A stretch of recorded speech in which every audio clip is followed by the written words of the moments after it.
Hi guys! Today, nag-crave ako ng tofu tsaka red egg, yung itlog maalat. Tara, luto tayo.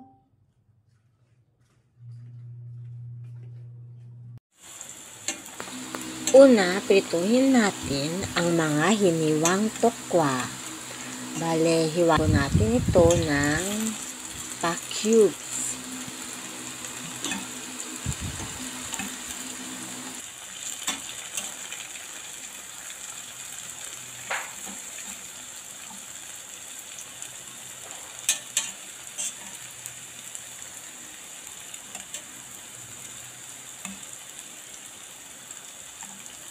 At habang piniprito natin ang tokwa, kukuha po tayo ng 2 piraso ng itlog maalat at i-mash po natin ito. Ganyan. Mash lang ng mash hanggang ito ay pumino.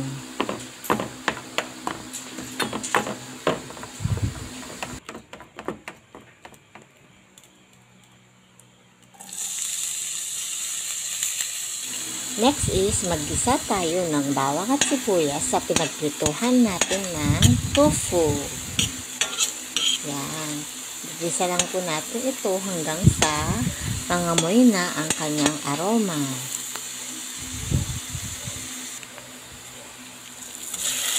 After that, lagay na po natin ang minash natin na itlog maalat.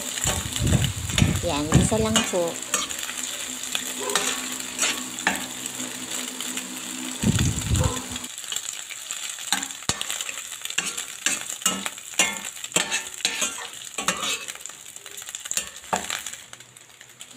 Pagkatapos natin igisa, maglagay po tayo ng konting tubig.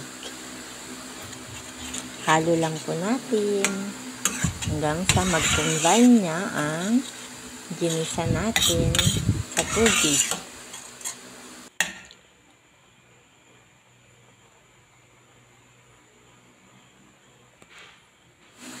At kapag kumulo na ang mixture natin, pwede na nating ilagay ang piniritong tofu.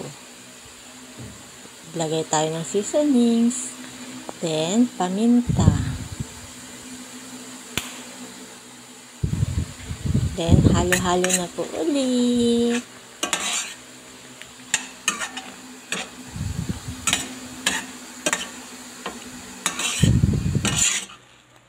Anyway guys, pwede po kayo maglagay dito ng onion leaves.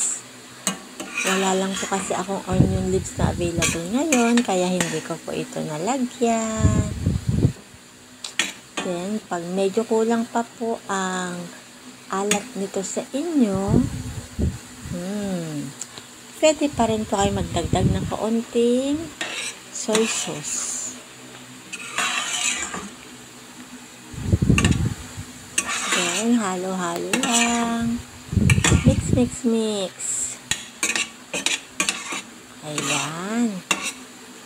Okay na ang ating tofu with red egg.